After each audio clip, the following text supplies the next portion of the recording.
Em 1913, um rapaz de 24 anos construiu em São Petersburgo o maior avião do mundo. E todos os especialistas do planeta disseram que aquilo nunca iria voar. Igor Sikorsky, nascido em Kiev no seio de uma família de acadêmicos, filho de um professor de psicologia e de uma médica que nunca exerceu a profissão, cresceu a desenhar máquinas voadoras nos cadernos, enquanto a mãe lhe lia as histórias de Júlio Verne e os manuscritos de Leonardo da Vinci. Aos 12 anos, construiu um pequeno helicóptero com elásticos, que se elevou no ar da sala de estar. E nesse momento, o seu destino ficou decidido. Frequentou a Academia Naval em São Petersburgo. Abandonou-a aos 17 anos, porque percebeu que o mar não era o seu caminho. Viajou até Paris para estudar engenharia. Regressou a Kiev e inscreveu-se no Instituto Politécnico. Em 1908, na Alemanha com o pai, soube que os irmãos Wright tinham voado e que o Conde Zeppelin navegava nos céus com os seus dirigíveis. E 24 horas depois, decidiu mudar de vida para sempre.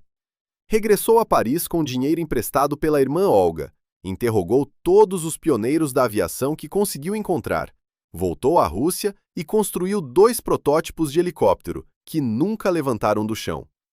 Não desistiu, mas mudou de estratégia, e em 1910 o seu biplano S-2 já voava com ele aos comandos. Em 1911, com apenas 22 anos, obteve a licença de piloto número 64 da Federação Aeronáutica Internacional, emitida pelo Aeroclube Imperial Russo. E uma vez fez uma aterragem forçada, porque um inseto entupiu a conduta de combustível e o motor parou em pleno voo.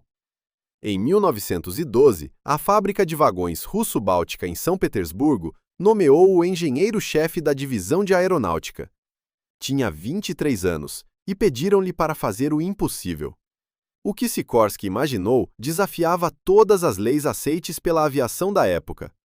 Em 1911, quando concebeu o projeto S-21, nenhum avião no mundo conseguia levantar mais de 600 kg. O recorde mundial de carga pertencia ao piloto francês Dutis, que tinha voado 800 metros com 600 kg a bordo, e era considerado um feito extraordinário. Sikorsky queria construir um avião com 4 motores, 2 cabinas de passageiros, uma sala de armazenamento de peças sobressalentes, um painel de comando duplo e uma plataforma aberta à frente do cockpit, equipada com um holofote e uma metralhadora. A fuselagem seria um caixão retangular, revestido de contraplacado. As asas teriam envergaduras diferentes, e o aparelho inteiro pesaria mais do que qualquer coisa que tivesse deixado o chão até aquele momento. Quando a notícia da construção se espalhou no início de 1913, os peritos e a imprensa mundial fizeram as suas previsões com uma certeza absoluta: o avião nunca voaria.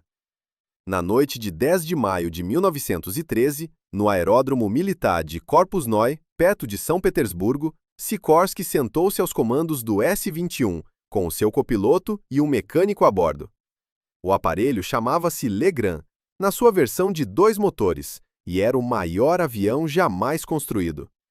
A pista estendia-se à sua frente, 700 metros de terra batida que ele precisaria até ao último centímetro para descolar. Os 2 motores Argus de 100 cavalos cada um rugiam nas asas inferiores, e Sikorsky abriu os aceleradores. Antes de continuar, escreve nos comentários a cidade de onde estás a ver isto, para que eu possa ver quão longe chegou a minha história. E não te esqueças de deixar um like e de te subscreveres. Isso motiva-me muito a criar novos vídeos.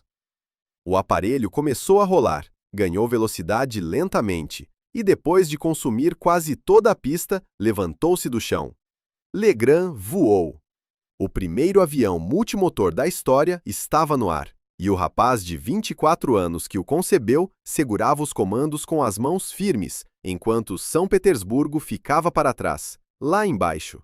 Quando a notícia chegou ao resto do mundo, a reação não foi de admiração, foi de descrença total.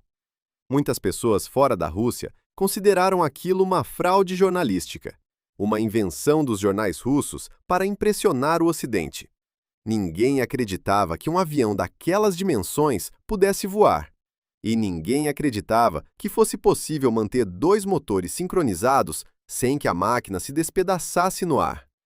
3 dias depois, a 13 de maio, Sikorsky acrescentou mais 2 motores ao aparelho, transformando-o no primeiro avião de 4 motores da história, e voltou a voar. O mundo continuava a dizer que era mentira, e Sikorsky continuava a provar que todos estavam errados.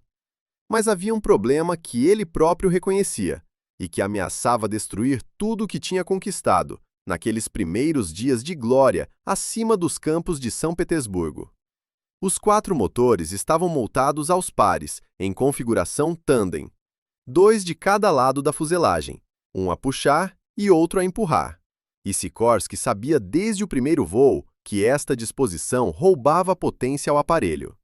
As hélices traseiras trabalhavam no fluxo de ar perturbado pelas dianteiras. A descolagem era lenta, a subida preguiçosa, e o desperdício de combustível limitava o alcance e a altitude. Depois dos primeiros voos de teste, entre 10 e 27 de maio, Sikorsky confirmou o que suspeitava. A configuração tandem era um compromisso que não podia aceitar. O avião voava, mas voava aquém daquilo que os 4 motores Argus de 100 cavalos deviam entregar. Em junho de 1913, tomou uma decisão que podia ter destruído o projeto. Mandou desmontar os 2 motores traseiros e reinstalá-los no bordo de ataque das asas inferiores, ao lado dos dianteiros, transformando a instalação numa linha de 4 motores, todos em configuração tratora. Ninguém tinha feito isto antes, porque ninguém tinha tido 4 motores para experimentar, e não existia teoria aerodinâmica suficiente para prever o resultado. Sikorsky estava a redesenhar o maior avião do mundo com base na intuição e nos dados dos voos anteriores, e se falhasse, o aparelho podia não voltar a voar. A nova configuração funcionou. Cada hélice recebia ar limpo, a tração aumentou, a descolagem encurtou-se, e Sikorsky rebatizou o aparelho.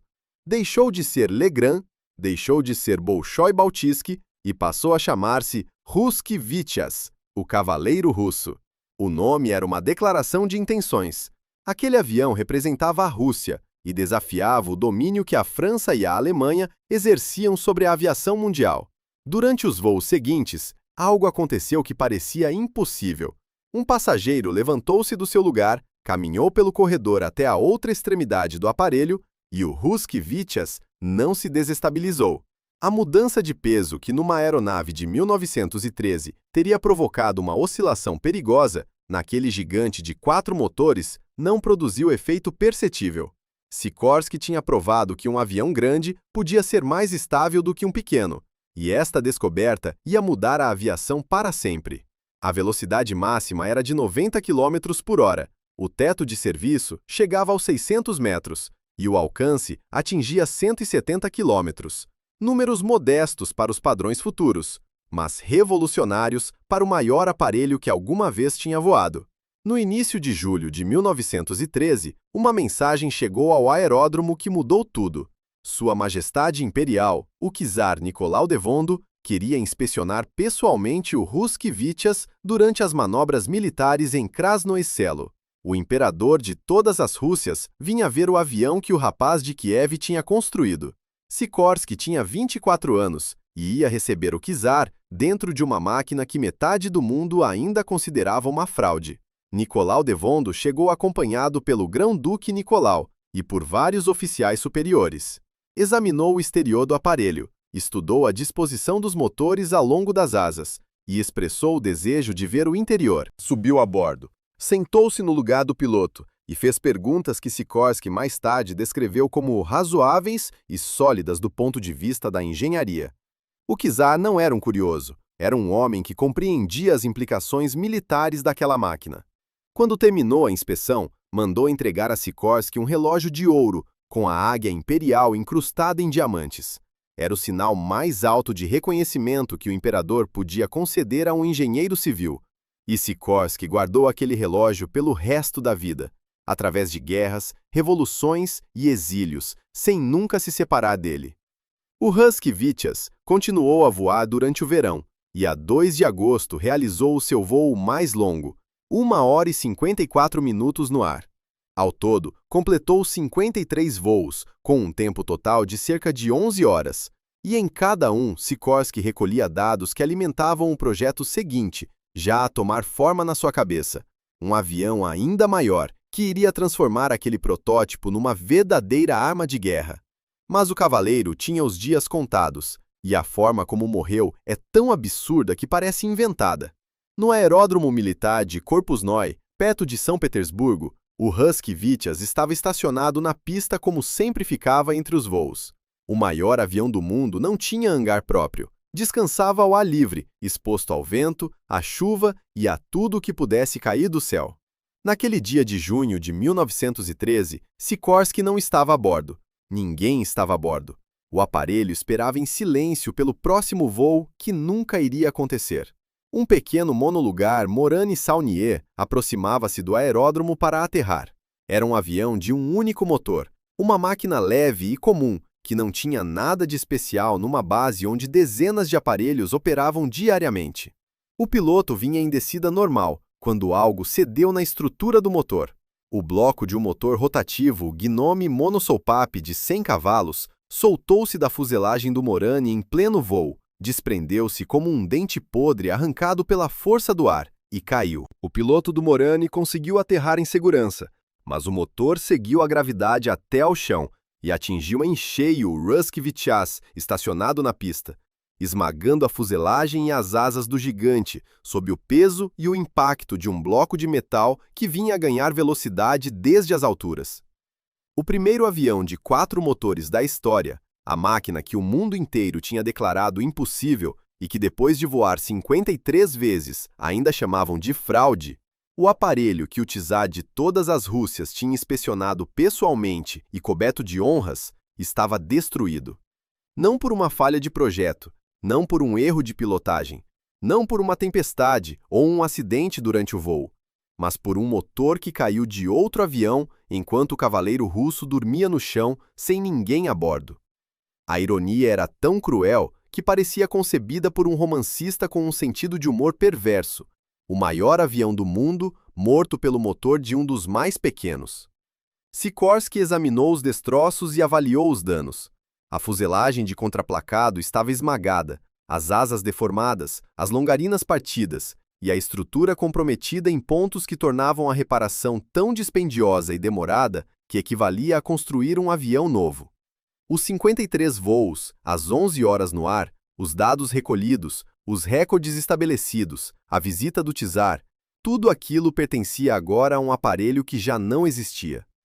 Sikorsky olhou para os restos do seu cavaleiro e tomou uma decisão que revelava mais sobre o seu caráter do que todos os voos anteriores juntos. Não reparou o Husky Vityaz. Não tentou reconstruir o que o acaso tinha destruído. Não perdeu tempo a lamentar a injustiça nem a procurar culpados. Em vez disso, decidiu que ia construir algo maior. Se o cavaleiro russo tinha provado que um avião de 4 motores podia voar, então o próximo aparelho ia provar que podia voar mais longe, mais alto, com mais carga e com um propósito que ia muito além do transporte de passageiros. Em agosto de 1913, menos de 2 meses depois da destruição do Husky Vityaz, Sikorsky começou a construir o S-22 e deu-lhe o nome de outro herói da mitologia eslava, Ilya Muromets, o guerreiro camponês que se levantou depois de 33 anos de paralisia para defender a sua terra. A escolha do nome não era acidental. O cavaleiro tinha caído, mas o guerreiro ia levantar-se.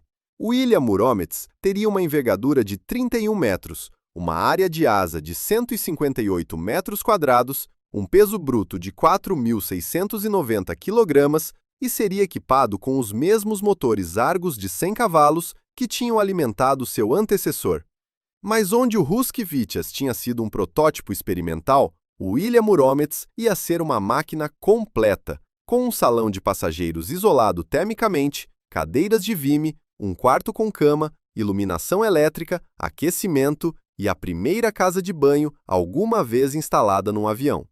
Sikorsky não estava a construir apenas um avião maior, estava a inventar a aviação comercial. Em dezembro de 1913, o Ilya Muromets voou pela primeira vez, e a 11 de fevereiro de 1914 descolou com 16 passageiros e um cão a bordo, estabelecendo um recorde mundial que deixou sem resposta todos aqueles que ainda duvidavam. O cavaleiro russo tinha vivido apenas 53 voos, mas a sua morte absurda não foi o fim da história. Foi o início de algo que ninguém naquela pista de Corpus Noi podia imaginar. Entre junho e julho de 1914, Sikorsky sentou-se aos comandos do Ilha Muromets e voou de São Petersburgo a Kiev, a cidade onde tinha nascido, uma distância de 1.200 quilômetros que nenhum avião no mundo tinha percorrido. A primeira etapa levou 14 horas e 38 minutos, com uma paragem para combustível em Orsha. O regresso com escala em Novo-Sokolnik demorou ainda menos, cerca de 13 horas. Sikorsky aterrou e disse que aquele voo provava de forma conclusiva o valor dos grandes aviões multimotores. O exército concordou e encomendou 10 aparelhos do tipo Ilha Muromets. E o pessoal da fábrica russo-báltica celebrou aquela encomenda como a aprovação final de 2 anos de trabalho. O czar Nicolau Dezoimo condecorou Sikorsky com a Ordem de São Vladimir. E o rapaz que 5 anos antes desmontava helicópteros falhados no quintal em Kiev era agora o engenheiro mais importante do Império Russo. Semanas depois, a guerra arrebentou e o Ilha Muromets deixou de transportar passageiros em cadeiras de vime para transportar bombas de mais de 400 quilogramas. Sikorsky redesenhou o aparelho para o combate, criou a versão militar com posições de tiro defensivas, miras de bombardeamento rudimentares e portas no chão da fuselagem para a largada de bombas. Em dezembro de 1914, foi formado o primeiro esquadrão de bombardeiros estratégicos da história da aviação, composto exclusivamente por aviões Ilha Muromets. Nenhum país no mundo tinha algo comparável. Os alemães não tinham, os franceses não tinham, os britânicos não tinham. A Rússia, que a Europa Ocidental considerava tecnologicamente atrasada, possuía a única força de bombardeamento pesado do planeta.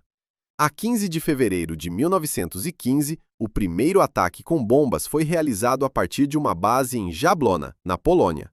Dali em diante, os Ilha Muromets bombardearam posições alemãs e austro-húngaras ao longo da frente oriental, voando missões que duravam 5 horas com 300 kg de bombas a bordo.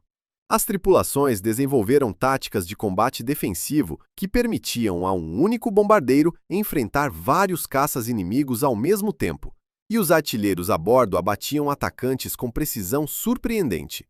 Ao longo da guerra, os Ilha Muromets realizaram mais de 400 missões de combate e lançaram 65 toneladas de bombas sobre alvos inimigos.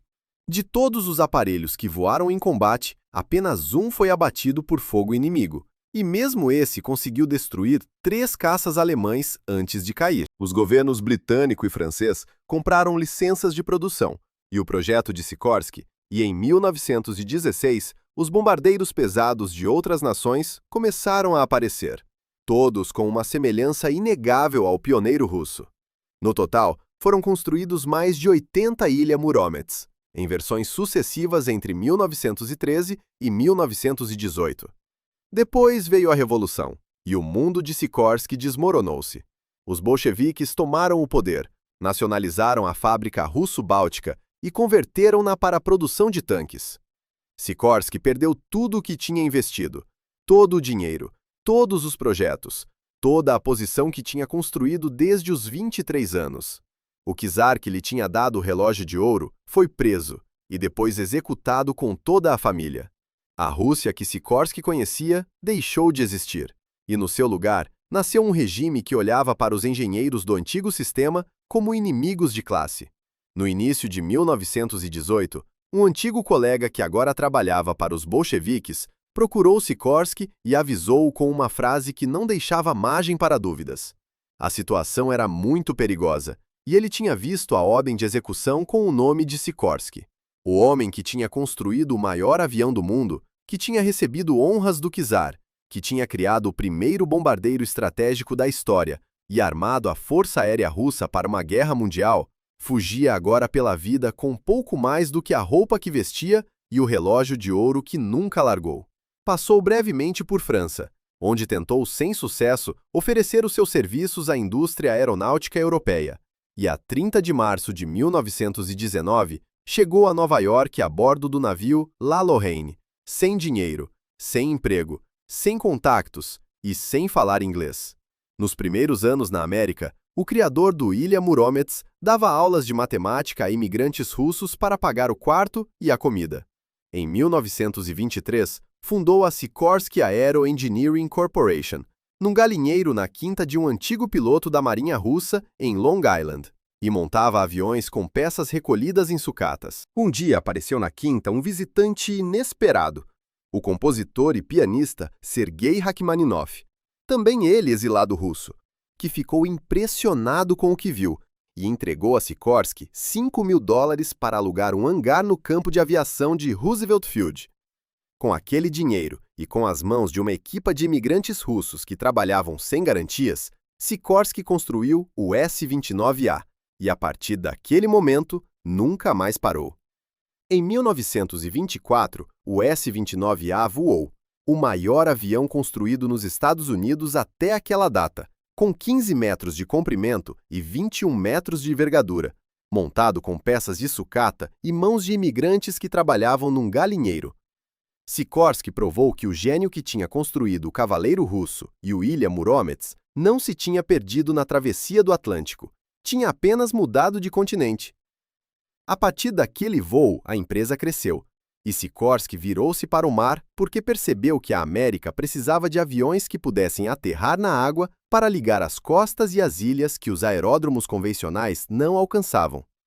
Na década de 1930, os seus hidroaviões Clipper tornaram-se as máquinas que a Pan American Airways usou para conquistar os oceanos, ligando os Estados Unidos à América Central, à América do Sul e depois à Europa e à Ásia através do Pacífico. O Sikorsky S-42 cruzava o Atlântico com passageiros a bordo numa época em que voar sobre o oceano era considerado um ato de coragem ou de loucura, e cada travessia bem-sucedida era notícia de primeira página. Sikorsky, que em 1919 dava aulas de matemática para sobreviver, era agora o homem que ligava continentes. Mas o sonho mais antigo ainda esperava. Desde os 12 anos, quando construiu aquele pequeno helicóptero de elásticos que se elevou na sala de estar em Kiev, Sikorsky queria fazer uma máquina que subisse verticalmente. Os dois protótipos que construiu em 1909 e 1910 nunca deixaram o chão, e durante 3 décadas guardou cadernos com apontamentos e esquemas para o dia em que a tecnologia permitisse tentar de novo. Em 1939, na fábrica da Vought Sikorsky, em Stratford, no Connecticut, esse dia chegou. O VS-300 era um esqueleto tubular estranho montado sobre flutuadores, sem fuselagem, sem cabina, com um único rotor principal e um rotor de cauda, e a 14 de setembro de 1939, levantou-se alguns centímetros do chão com Sikorsky aos comandos. O rapaz de Kiev tinha agora 50 anos, e estava a realizar o sonho que tinha desde os 12. O VS-300 tornou-se o primeiro helicóptero prático da América do Norte, e a sua configuração de rotor único com rotor de cauda anti-torque tornou-se o padrão dominante que ainda hoje se mantém. Em 1942, o Sikorsky R-4 entrou em produção como o primeiro helicóptero fabricado em série no mundo, e a partir daquele momento, a empresa que nasceu num galinheiro transformou-se num dos maiores fabricantes de helicópteros do planeta. Os helicópteros Sikorsky serviram em todas as guerras americanas desde a Segunda Guerra Mundial. Resgataram milhares de vidas em operações de busca e salvamento, e o UH-60 Black Hawk tornou-se um dos aparelhos militares mais reconhecidos da história. O helicóptero presidencial dos Estados Unidos, o Marine One, é um Sikorsky, e cada vez que o presidente americano sobe a bordo, está a entrar numa máquina concebida pela empresa que um imigrante russo fundou, com $5.000 emprestados por um pianista. Igor Sikorsky obteve a cidadania americana em 1928 e nunca regressou à Rússia. Em 1966, foi admitido no International Air and Space Hall of Fame, e em 1987, 15 anos depois da sua morte, entrou no National Inventors Hall of Fame. O aeroporto de Kiev, a cidade onde nasceu e de onde partiu o voo mais longo do Ilha Muromets, recebeu seu nome em 2018. A empresa que fundou continua a operar em Stratford como subsidiária da Lockheed Martin, e os helicópteros com o emblema do S alado voam em dezenas de países. Sikorsky morreu a 26 de outubro de 1972, em Easton, no Connecticut, aos 83 anos. Foi enterrado no cemitério ortodoxo russo de São João Batista, em Stratford, não longe da fábrica onde construiu o VS-300. 15 anos antes, numa fotografia tirada no seu escritório, Sikorsky segura nas mãos uma pequena maquete do S-21, o avião que construiu aos 24 anos e que viveu apenas 53 voos antes de ser esmagado por um motor que caiu do céu. No bolso do casaco, o relógio de ouro com a águia imperial em diamantes que o czar Nicolau Dezoindo lhe entregou naquela tarde em Krasnoe-Selo, quando o cavaleiro russo ainda voava e o Império Russo ainda existia, e nenhum dos dois sabia que ambos tinham os dias contados. Se esta história te cativou, conta-nos nos comentários qual foi o momento que achaste mais incrível. Deixa o teu like, subscreve o canal e não percas os próximos documentários.